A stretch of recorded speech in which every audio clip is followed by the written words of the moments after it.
les frères récupèrent la femme, il n'y avait pas d'enfant et l'autre récupère encore la femme. J'aimerais dans la salle que quand nous parlons, que les gens nous suivent. Si nous parlons, quelqu'un fait encore une intervention à l'intérieur, ce n'est pas le respect du débat. Parce qu'en nous suivant, vous allez bien poser des questions, ou soit tu peux dire, pasteur, ce que tu dis, ce n'est pas biblique, on se soumet aux Écritures. Ça, c'est un conseil que je donne à la fin. Donc, vous allez comprendre que tous ces mariages, nous n'allons pas les prêcher. Pour dire que non, voilà l'autre, après ses filles, tu peux prendre aussi tes filles. Ou voilà, les cas de l'autre, son mari n'a pas laissé d'enfant, le petit frère peut les prendre. Il y a eu des différences. David a confisqué la femme de son soldat, vous les connaissez. Il a tué son mari, il a mis son mari au front, il est mort. David, il récupère cette femme. David, c'est un frère. Qu'est-ce que nous allons dire? Comme David a fait ici, nous pouvons le faire aussi. Les gens qui tombent dans la polygamie, ils sont en train de calquer parce qu'ils prennent les exemples bibliques.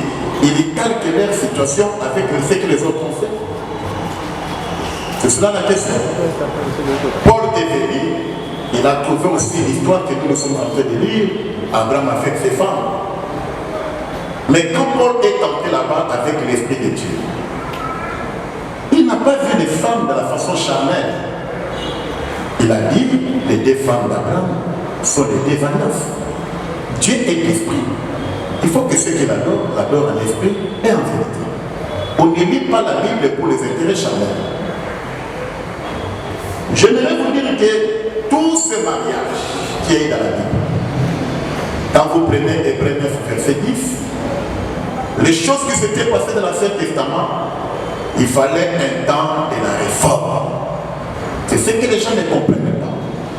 Tout ce qui était dans l'Ancienne Alliance ne traversait pas. Il faut arriver chez les réformateurs. Et moi je vois les réformateurs par l'excellence, c'est le Seigneur Jésus-Christ. On a parlé à Jésus des cas de divorce. Vous pouvez répudier la femme à n'importe quel problème. Mais Jésus a dit non, sauf au cas de fidélité. C'est ça les réformateurs. Nous avons connu des sacrifices, beaucoup de choses de l'Ancienne Alliance. Le réformateur, c'est Jésus qui est venu nous faire voir, voilà le modèle de l'Église. Et voilà ce que les apôtres doivent faire. Donc toutes ces choses qu'on a connues dans l'Ancienne Alliance, même depuis le temps de l'Ordre et le temps de Noé, Dieu a donné cet exemple-là. Quand Dieu appelle Noé, la Bible dit Noé entre dans l'arche avec lui, sa femme, parce que Noé était monogame. Et comme le père est monogame, les enfants suivent l'enseignement du père. Et les enfants de Noé étaient aussi monogames. Vous n'allez pas vous échapper parce que Pierre, avec l'esprit, il a compté le nombre de personnes qui étaient dans l'arche. Il dit c'était 8. Noé, sa femme, ses enfants et les femmes de ses enfants. Plus loin, les animaux qui pouvaient avoir beaucoup de femelles dans la forêt, mais dans l'arche, il y a de l'ordre. Ils ne pouvaient pas prendre plusieurs femelles. Chaque animal avait une femelle. Aujourd'hui, l'arche de Noé, c'est le message et c'est la parole de Dieu. Quand vous êtes dans la parole, vous devez vivre comme Noé. Et comme Dieu bénit le mariage monogamique en Éden, suivez, il a répété le même langage qu'il a dit à Adam. Il dit à Noé, soyez féconds, multipliez-vous, remplissez la terre.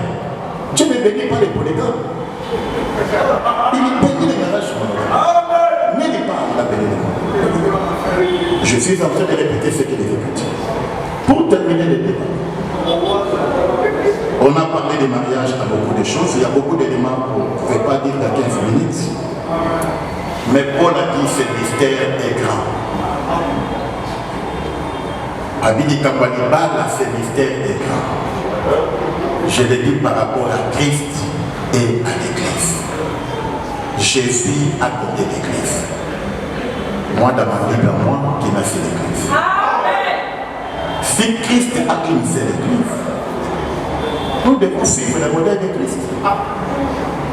Je veux dire que la polygamie ne peut pas faire l'objet de la prédication aujourd'hui. Tout ce qui est exemple dans la Bible n'est pas modèle. On ne peut pas inciter les gens. Paul, quelque part dans 1 Corinthiens 7, 6 à 9. Suivez Paul. Avoir une seule femme, c'est tout un problème.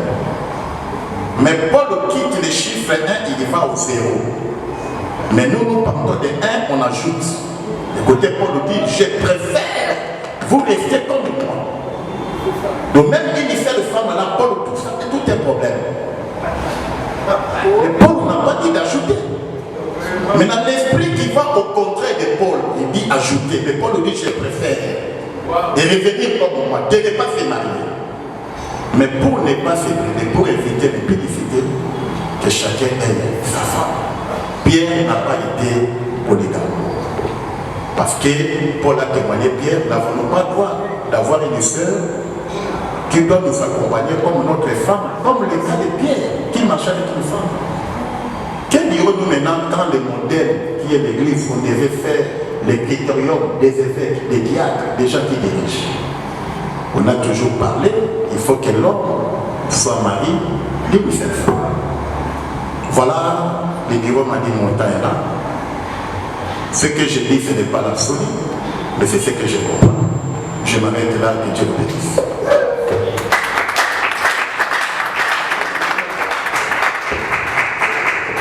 Oui, nous glorifions le Seigneur surtout parce que l'orateur a respecté son timing.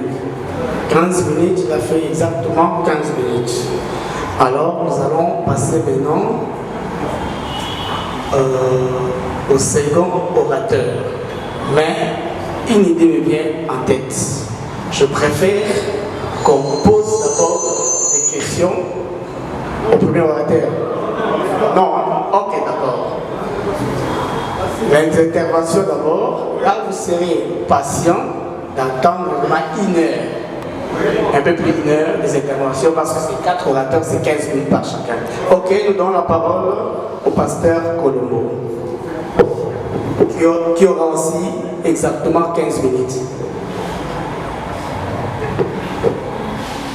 Merci beaucoup. Je remercie d'abord les organisateurs pour l'invitation et pour nous avoir donné cette occasion de nous adresser aux enfants de Dieu. Le sujet, c'est un sujet très important. Il est très important. Pourquoi? Si la polygamie est un mal, est un péché, c'est que ceux qui sont dans la polygamie, ils sont dans le péché. Ils vivent dans le péché.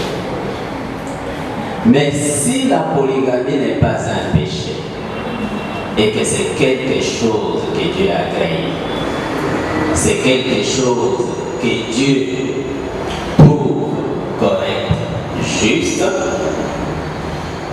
c'est que ceux qui accusent les polygames, ce sont eux qui sont dans le péché. Voilà un peu la problématique.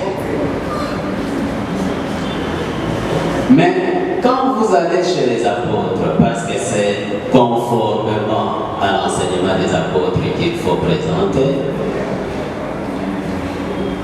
comment les apôtres définissent ce qu'on appelle péché?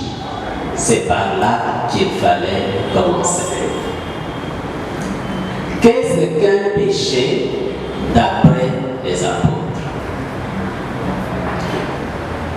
Le péché, comme vous pouvez le lire dans 1 Jean au chapitre 3 au verset 4, l'apôtre Jean nous dit: le péché, c'est la transgression de la loi. Quiconque pêche transgresse la loi. Amen.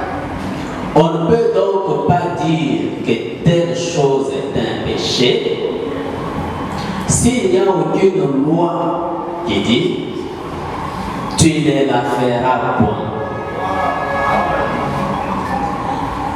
L'apôtre Paul va dans le même sens lorsqu'il nous parle de la justification par la foi. Dans Romains au chapitre 3, au verset 20, j'aimerais le lire. L'apôtre Paul dit ceci: car personne ne sera justifié devant lui par les œuvres de la loi, puisque c'est par la loi que vient la connaissance du péché. Donc, s'il n'y a pas de loi, vous ne pouvez pas dire telle chose est un péché. Voilà. Au chapitre 7, c'est là qu'il s'étale un peu plus. Il dit au verset 7: que dirons-nous donc? La loi est-elle péché? Loin de là. Mais je n'ai connu le péché que par la loi. Donc si vous avez une loi qui dit, si l'homme prend une deuxième femme, voici ce qu'il doit faire, c'est que si l'homme respecte cette loi, il n'a pas péché, parce que l'Écriture dit, les apôtres disent, la loi n'est pas un péché. Il continue. Je saute un peu au verset 12 ou au verset 11. Car le péché, saisissant l'occasion, me séduisit par le commandement, et par lui me fit mourir. Parce que si le commandement n'existe pas, le péché n'existe pas.